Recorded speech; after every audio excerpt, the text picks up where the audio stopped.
कहीं फिर से कोई मुसीबत तो नहीं आ गई होटल में। टैक्सी में बैठे शिखर के मन में यही सवाल चल रहा था। थोड़ी देर पहले उसे अनन्या का संदेश आया था जिसमें अनन्या ने लिखा था, मैं होटल में हूं। आखिर होटल में क्या कर रही थी अनन्या? शिखर के मन में यही सवाल घूम रहा था। शिखर होटल पहुंचते ही अनन्या को ढूंढने लगता है। अनन्या उसे जोसेफ से बातें करते हुए मिलती है। शिखर को देख अनन्या उसके पास आती है और बोलती है, अरे तुम यहां क्यों आ गए? शिखर पलटकर पूछता है, मुझे छोड़ो, तुम यहां क्या कर रही हो? कॉलेज क्यों नहीं आई? अनन्या जवाब देती है, वो दरअसल होटल में सुबह सुबह बॉस की बहुत जरूरत होती है, लोगों से मिलना और दिन भर का प्लान फाइनलाइज करना। और तुम सुबह जल्दी निकल गए थे कॉलेज के लिए, तो तुम्हारी गैर हाजिरी में मैंने सब देख लिया। मैंने कुछ गलत तो नहीं किया? शिखर तुरंत अनन्या का हाथ पकड़ के उसे बोलता है, जो भी किया सही किया। अगर तुम ना होती तो जाने क्या करता मैं। मुझसे कहीं ज्यादा तुम्हारा है ये होटल। मेरी जगह फैसले लेना तो क्या, तुम चाहो तो मुझे डांट सकती हो अगर मैं कुछ गलत कर रहा हूं होटल के लिए। शिखर ने जो अनन्या का हाथ थामा था वो उसे छोड़ने का मन में तो ना था, पर जैसे ही जोसेफ वहां आता है, शिखर को ना चाहते हुए भी अनन्या का हाथ छोड़ना पड़ता है। जोसेफ आकर शिखर को बोलता है, सर, हमने आपके सेक्रेटरी के कहे मुताबिक आपका सामान आपके कमरे में रखवा दिया है। शिखर हैरान होकर पूछता है, सेक्रेटरी के कहने पे? मेरी तो कोई सेक्रेटरी है ही नहीं। शिखर को तभी कल की बात याद आती है, कहीं ये वही तो नहीं? जोसेफ बोलता है, अगर वो आपकी सेक्रेटरी नहीं है तो कौन है? माफ कीजिएगा सर, मुझे पहले आपसे पूछना चाहिए था।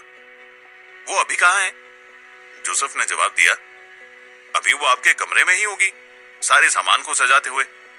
शिखर जैसे ही ये सुनता है सीधा भागना शुरू कर देता है अपने कमरे की ओर।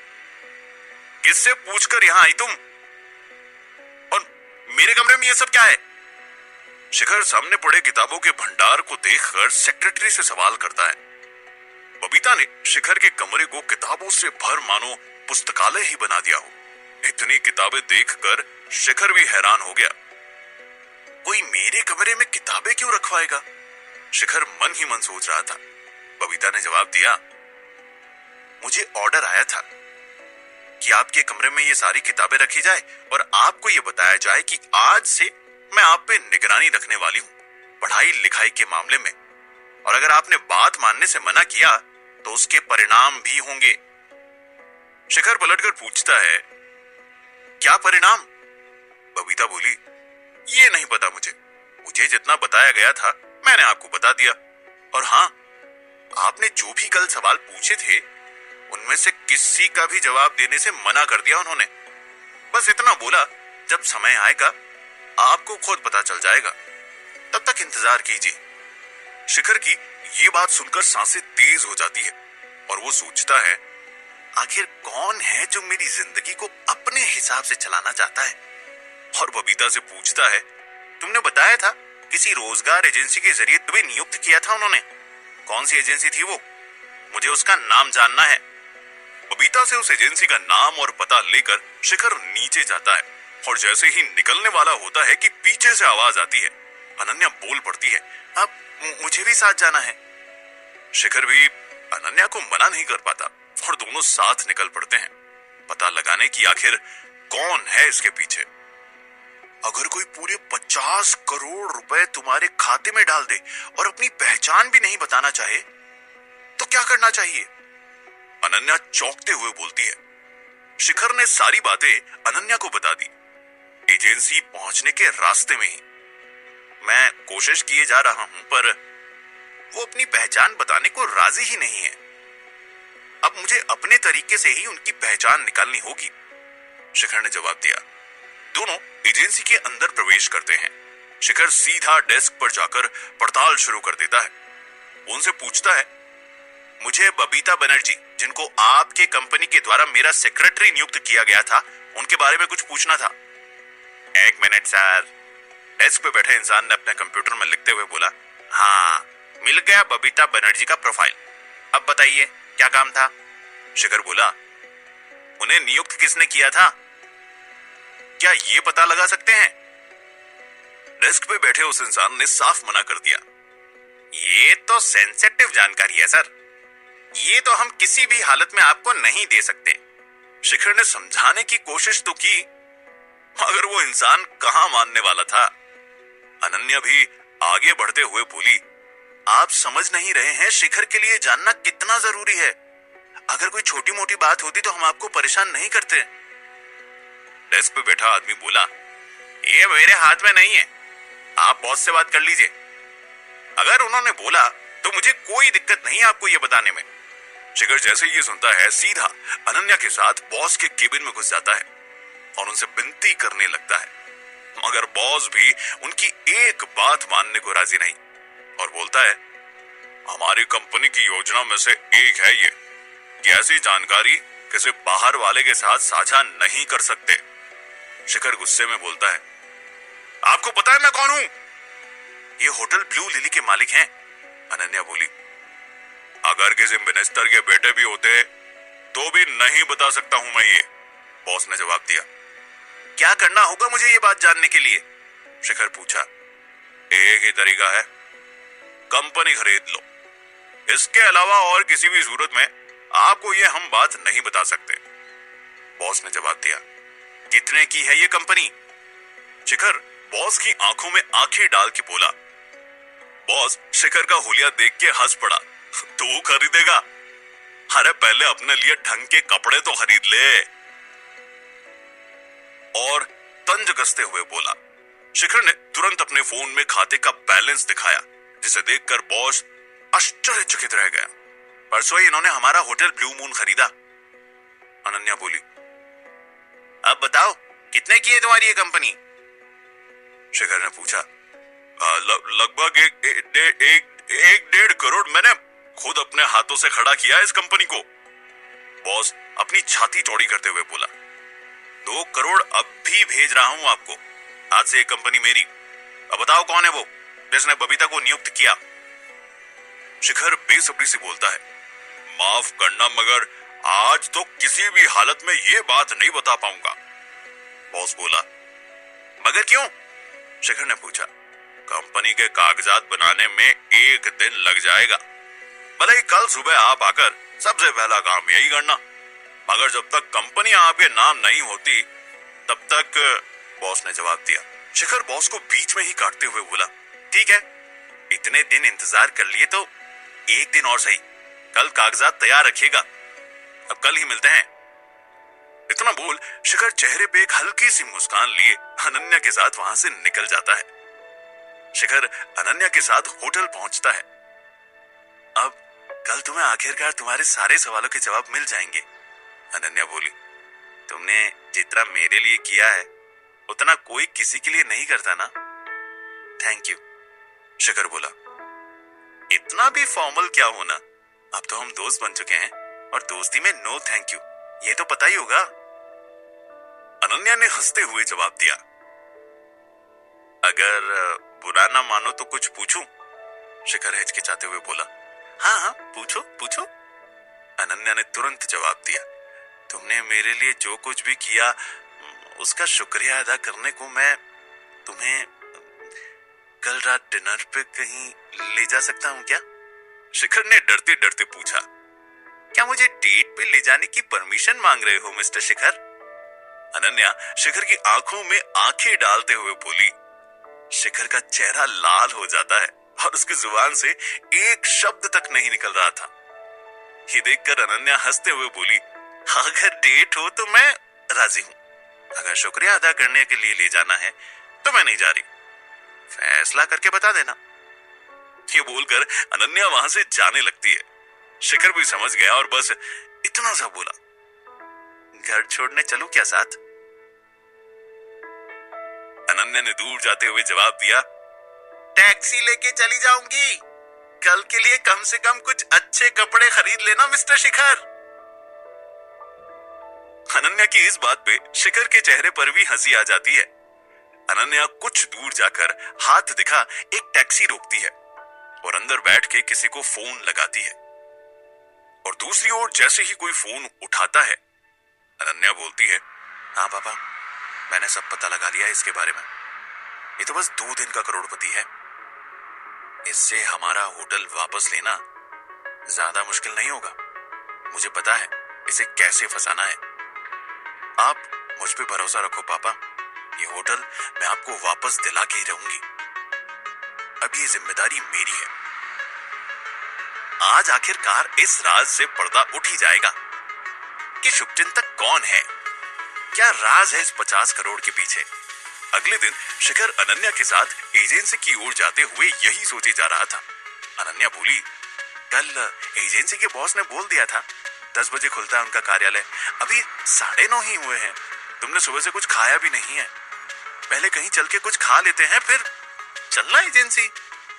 शिखर जवाब देते हुए बोला, जाने क्यों मुझे अभी भी लग रहा है कि शुभचिंतक की पहचान इतनी आसानी से हमारे सामने नहीं आने वाली, और जब तक मैं इस बात का पता ना लगा लूं मुझे चैन नहीं आएगा। बस एक बार मुझे मेरे सवालों का जवाब मिल जाए, फिर तुम जहां बोलो वहां चल के ब्रेकफास्ट करेंगे। अनन्या शिखर के थोड़ा और करीब आते हुए बोलती है, वैसे आज ये जो नया शर्ट पहना है तुमने, काफी जच रहा है आप पे मिस्टर शिखर कांबले। ये बात सुनकर शिखर का चेहरा लाल पड़ने लगा। इससे पहले वो कुछ बोल पाता, अनन्या हंसते हुए बोली, हेलो, बातों बातों में पहुंच गए तुम्हारे एजेंसी। शिखर की नजर सामने एजेंसी पर जैसे ही पड़ती है, मानो उसे एक झटका लगता है और वो भागकर एजेंसी के सामने जा पहुंचता है। शिखर की नजरों के सामने एजेंसी की दीवार पे चढ़ा एक मजदूर एजेंसी के नाम का बोर्ड हटा रहा था।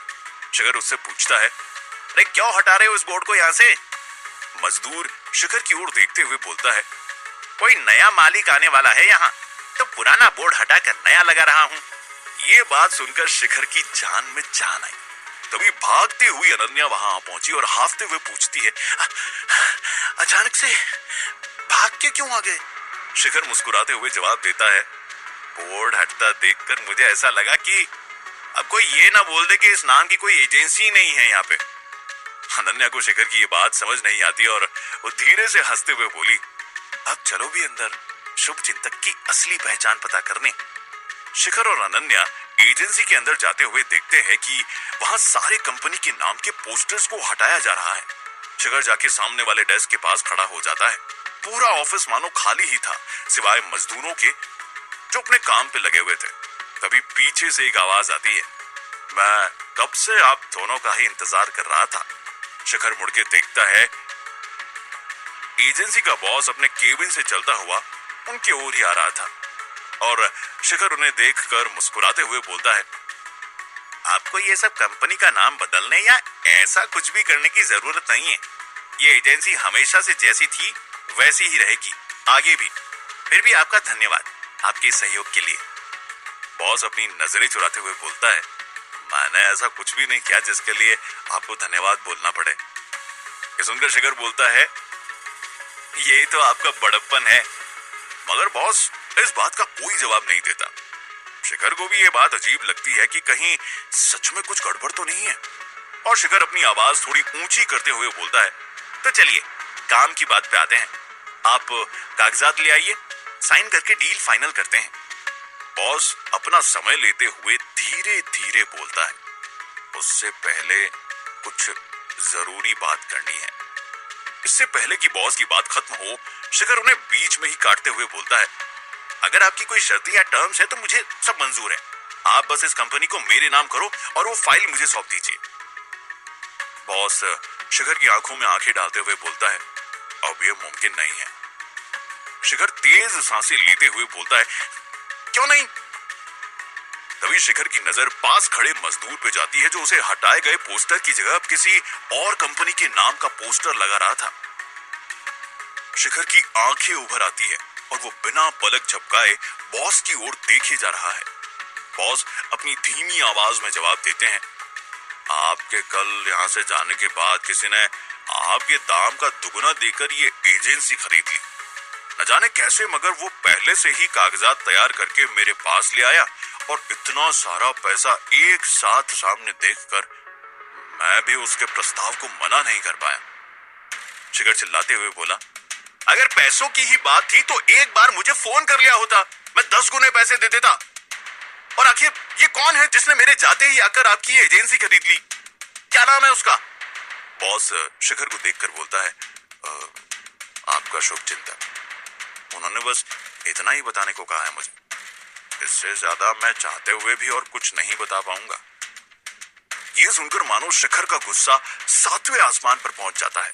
तभी शिखर की नजर बॉस के केबिन में रखे कंप्यूटर पर जाती है और बिना बात की परवाह किए शिखर भागते हुए बॉस के केबिन में घुस जाता है।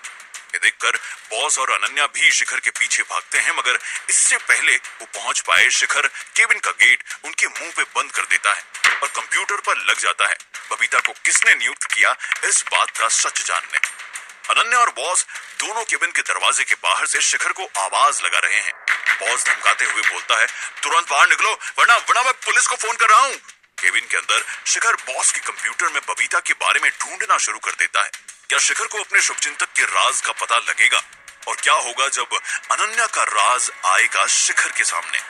क्या शिखर इस सच्चाई का सामना कर पाएगा? आगे जानने के लिए सुनते रहिए मिलियनेयर डिलीवरी। आज चाहे कुछ भी हो जाए, मैं इस राज का पता लगाए बिना यहाँ से नहीं निकलने वाला। एजेंसी के बॉस के केबिन में बंद शिखर के दिमाग में यही चल रहा था। शिखर बड़ी तेजी से बॉस के कंप्यूटर पर लिखते हुए अपने शुभचिंतक का पता लगाने की कोशिश की जा रहा था। केबिन के बाहर खड़ा बॉस पुलिस को फोन लगाने लगता है। अनन्या दरवाजे के बाहर खड़ी शिखर को आवाज लगाई जा रही है। केबिन के अंदर शिखर ने बॉस के कंप्यूटर में सारी फाइल छान मारी, मगर उसकी सेक्रेटरी बबीता की फाइल कहीं नहीं थी। शिखर के मन में कई सारे सवाल उठने लगते हैं। आखिर कहाँ गई ये फाइल? कहीं कंप्यूटर से तो किसी ने डिलीट नहीं कर दिया? अब कैसे पता लगाऊं बबीता को किसने नियुक्त किया था? बाहर से दरवाजा खटखटाने की आवाज तेज होते जा रही थी। तभी शिखर की नजर वहां कंपार्टमेंट में रखे फाइल्स पर जाती है और वो सोचता है, भले ही कंप्यूटर से किसी ने डिलीट कर दिया हो, मगर रजिस्टर में जरूर लिखा होगा उसका नाम। और कंपार्टमेंट के उन फाइल्स पर शिखर ढूंढने लगता है।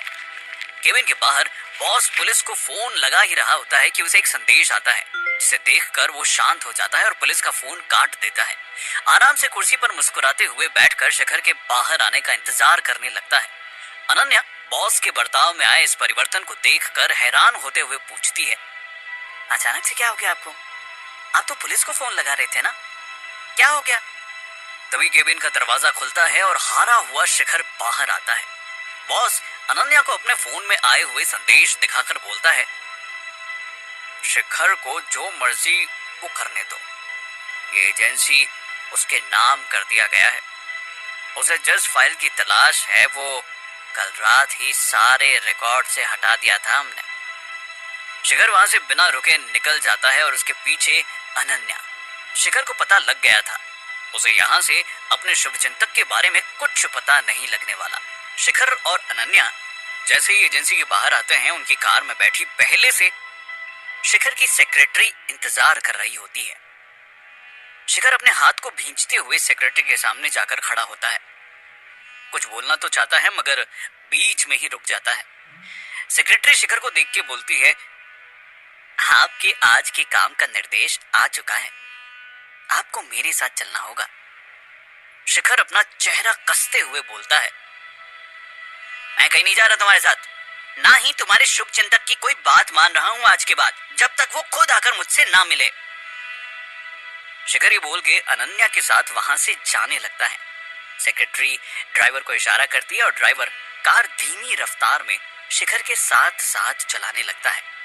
सेक्रेटरी शिखर को बोलती है, पैसों के साथ जिम्मेदारियां भी आती हैं। मुझे जो पैसे मिले हैं उसके बदले मुझे आज तुमसे 3 किताबें खत्म करवा के उनकी परीक्षा लेनी है। मैं अपनी अगर ये जिम्मेदारी ना निभाऊं तो उसके परिणाम होंगे। तुम जो अपनी जिम्मेदारी से भाग रहे हो उसके भी परिणाम होंगे जिनका तुम्हें सामना करना होगा। अगर इतने पैसों के बदले में कुछ किताबें पढ़ने को बोला जा रहा है तो क्या दिक्कत है इसमें? शिखर अपना सिर हिलाते हुए जवाब देता है, बात किताब पढ़ने की नहीं है, बात है मेरी आजादी की। मुझे पैसों के बदले अपनी आजादी नहीं बेचनी किसी को। और अगर तुम्हें इतनी ही चिंता है अपनी जिम्मेदारी की तो लो, मैं तुम्हें तुम्हारी जिम्मेदारी से अभी मुक्त करता हूँ। मैं तुम्हें अपने सेक्रेटरी के काम से निकालता हूँ। आज के बाद मेरा पीछा मत करना। ये बोल शिखर बिना एक बार भी पीछे मुड़े अपना सर ऊंचा किए अनन्या के साथ वहां से चला जाता है। अपने दोस्तों के झुंड के साथ बैठा अंकुश शिखर के बारे में ही सोचे जा रहा था। वो सड़क छाप लड़का अनन्या के करीब आए जा रहा है। हम सबकी आंखों में आंखें डाल के बात करने लगा है और अब तो पुलिस ने भी हाथ खड़े कर दिया उसके आगे। आखिर ऐसा क्या हुआ उसके साथ जो उसकी जिंदगी एकदम से बदल गई? अंकुश और चुप नहीं रह सकता था। वो बोल पड़ा, उस सड़क छाप लड़के का तो कुछ तो करना ही होगा, हम उसे ऐसे नहीं छोड़ सकते। अंकुश की बात सुनकर एक दोस्त बोला, जब पुलिस ने उसके सामने हाथ खड़े कर दिए तो हम क्या चीज हैं? मैं तो बोलता हूँ हम भी उसके सामने झुक के ही रह लेंगे आज से। एक और दोस्त इसके समर्थन में बोला, मुझे भी ये सही लग रहा है, आखिर क्यों पंगे लेना उससे? अंकुश अपनी आवाज उठाते हुए बोला, मैं नहीं झुकने वाला उस सड़क छाप के सामने। जिस सड़क छाप को हम अपने उंगलियों पे नचाया करते थे, जिसे हम बस इस कारण से अपने साथ रखते थे कि उस पे हंस सके, आज वो सबके सामने हमारा मजाक उड़ा रहा है। अंकुश की बात सुनकर एक लड़का उसके समर्थन में बोला, हमें मिलकर और शिखर को उसकी औकात दिखानी चाहिए, वरना आगे चलकर हमें और दबाने की कोशिश करेगा वो। ये सुनकर अंकुश बोल पड़ता है, तुम में से जिसको भी उसका पालतू कुत्ता बनना है वो रह सकता है, मगर मैं तो उसे सबक सिखा के ही रहूंगा। अगर किसी को मेरे साथ आना है तो वो आ सकता है। इतना बोलकर अंकुश वहां से उठ के जाने लगता है और उसकी बात सुनकर कुछ लड़के उसके पीछे चल देते हैं शिखर को सबक सिखाने। शिखर अपने होटल के कमरे में इधर से उधर चले जा रहा था, जो भी हुआ उसे अपने मन में बार बार दौड़ाते हुए। तभी उसके फोन में एक संदेश आता है और शिखर जैसे ही वो संदेश पढ़ता है मानो अपनी जगह पे ही जम जाता है। बैंक से शिखर को आए संदेश में लिखा था कि उसके खाते से पूरे 10 करोड़ रुपए निकाले गए हैं। शिखर भी सोच में पड़ जाता है कि मेरे खाते से मेरे अलावा और कौन पैसे निकाल सकता है? ये कैसे हो सकता है? मुझे तुरंत बैंक जाकर इस बात की पड़ताल करनी चाहिए। हो ना हो यही मुझे शुभ चिंतक तक ले जाएगा। शिखर बिना समय बर्बाद किए सीधा टैक्सी में बैठकर कस्टमर सर्विस से बात करता हुआ उस बैंक तक पहुंच जाता है जहां उसके खाते से पैसे निकाले गए हैं। उस बड़े से बैंक में शिखर जैसे ही प्रवेश करता है तुरंत उसके पास एक रिसेप्शनिस्ट आती है। नमस्ते सर, मैं आस्था, आज मैं आपकी सहायता कैसे कर सकती हूँ? शिखर रिसेप्शनिस्ट को ऊपर से नीचे तक देखते हुए जवाब देता है, मैं यहाँ एक अपने खाते से जुड़ी शिकायत दाखिल करवाने आया हूँ। क्या शिकायत सर? आस्था ने सवाल उठाया। किसी ने इस बैंक की शाखा से मेरे खाते से पूरे 10 करोड़ रुपए निकाले हैं। शिखर ने सीधे सीधे जवाब दिया। शिखर का हुलिया देखकर आस्था यही सोच रही थी कि ना ही इतने खास कपड़े पहने इसने, शक्ल धूप की वजह से काली हो रखी है और उंगलियों पर खरोचों के निशान हैं। देखकर तो कोई गरीब ही लग रहा है ये। इसके पास कहां से आएंगे इतने पैसे? बस ऐसे ही वक्त बर्बाद करने तो नहीं आ गया ये यहाँ। भले ही आस्था को शिखर की किसी भी बात पे बिल्कुल भी विश्वास नहीं था, मगर बैंक से मिल रहे कच्चे खासे पगार ने आस्था को उसके सबसे अच्छे व्यवहार में ही शिखर से आगे बात करने पर मजबूर किया। आस्था अपने बाहों को छाती के सामने मोड़ते हुए पूछती है, मुझे आपके खाते का नंबर चाहिए होगा इस बात की पड़ताल करने को। शिखर को नंबर ठीक से तो याद नहीं होता है। वो अपनी जेब से फोन निकालता है जिसमें ये सारी जानकारी है, मगर शिखर का फोन बैटरी ना होने की वजह से बंद हो जाता है। पहले एजेंसी फिर इस बैंक वाले कांड की वजह से शिखर को अपना फोन चार्ज करना भी याद नहीं रहा और शिखर का फोन बंद देखकर आस्था समझ जाती है कि शिखर बस नाटक कर रहा है। आखिर इस गरीब के इतने पैसे कहां से आएंगे? शिखर की परीक्षा लेने आस्था उससे पूछती है, सर क्या मैं पूछ सकती हूँ 10 करोड़ कटने के बाद आपके खाते में अभी बकाया राशि लगभग कितनी होगी? शिखर सोचते सोचते बोलता है, 50 थे मेरे पास। 8 का ब्लू लिली होटल खरीद लिया मैंने, 2 एजेंसी को दे दिया था जो वापस आने वाले होंगे, और 10 कटने के बाद कुल 30 करोड़ बचे होंगे। शिखर की बात सुनकर आस्था तीखी आवाज में बोलती है, तुम्हें नहीं लगता कि दिखावा करने की भी एक हद होनी चाहिए? आस्था सर बोलना तो दूर अब शिखर के साथ बदतमीजी से बात करना शुरू कर चुकी थी। शिखर को आस्था से बहस करने का मन बिल्कुल नहीं था। तभी उसकी नजर वीआईपी रिसेप्शन रूम के टंगे बोर्ड पर पड़ती है और वो उस ओर बढ़ जाता है। आस्था एक पल के लिए दंग रह जाती है, फिर शिखर के पीछे जाते हुए चिल्लाती है, सिक्योरिटी! मगर आस्था को शिखर को रोकने में देर हो गई थी। शिखर उस कमरे के आधे खुले दरवाजे को धक्का मार के अंदर घुस जाता है। अंदर कमरे में एक 40 साल का आदमी डेस्क के पीछे बैठे शिखर की ओर देखता है। शिखर को वहां देख के वो भी चौंक जाता है। फिर उसकी आंखें कमरे के अंदर आई आस्था पर पड़ती है। आस्था माफी मांगते हुए बोलती है, मैं अभी इसे यहाँ से लेकर जाती हूँ, और शिखर का हाथ पकड़कर उसे खींचने लगती है, मगर शिखर वहां से हिलता भी नहीं। डेस्क के पीछे बैठे मैनेजर महात्रे बोल पड़ते हैं, आस्था, ये कौन सा तरीका है हमारे वीआईपी ग्राहकों से बात करने का? शिखर सर, आइए, मैं कब से आप ही का इंतजार कर रहा था। मैनेजर महात्रे की इस बात को सुनकर शिखर और आस्था दोनों चौंक जाते हैं। मैनेजर आस्था को बाहर भेजते हुए शिखर को सामने वाली कुर्सी पर बैठने को बोलता है। शिखर टूटे शब्दों में बात करते हुए पूछता है, मगर आपको कैसे कि मैं। मैनेजर अपनी कुर्सी में सिकुड़ते हुए बोलता है, मुझे जैसे ही आपके खाते से 10 करोड़ निकालने का आदेश मिला, साथ ही उन्होंने ये भी बताया था कि आप भी थोड़ी देर में यहाँ आओगे। पूछताछ करते हुए शिखर को कुछ समझ नहीं आ रहा था। कौन था वो जिसने आपको ये आदेश दिया? और इतने बड़े बैंक के मैनेजर होने के बावजूद भी आप उसे मना नहीं कर पाए? मैनेजर महात्रे गंभीर चेहरे के साथ बोलते हैं, वो चाहे तो पल भर में इस पूरे बैंक को खरीद कर मुझे काम से निकाल सकते हैं। मैं पिछले 20 साल से इसी बैंक में काम कर रहा हूँ। मैं उनकी बात नहीं मानता तो क्या करता, तुम ही बताओ। शिखर चीखते हुए पूछता है, आखिर कौन है वो? मैनेजर महात्रे सरलता से जवाब देते हैं, आपका शुभ चिंतक। शिखर को फिर वही बात सुनकर पता लग गया था कि उसे यहां से भी कोई सुराग नहीं मिलने वाला। उसका मन तो कर रहा था कि डेस्क पर रखा सारा सामान उठाकर फेंक दे, मगर अपने गुस्से को काबू में रखते हुए वो कमरे से निकल जाता है। जैसे ही शिखर बैंक के बाहर निकलने वाला होता है, आस्था उसके सामने आती है और झुककर उससे माफी मांगने लगती है, मगर शिखर गुस्से में बिना कुछ बोले उसे नजरअंदाज करते हुए वहां से निकल जाता है।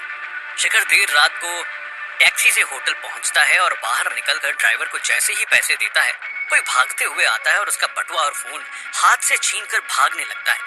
शिखर 2 पल के लिए अपने आप को संभालता है गिरने से, फिर तुरंत उस चोर के पीछे भागने लगता है। चोर भागते हुए सामने की गली में घुस जाता है।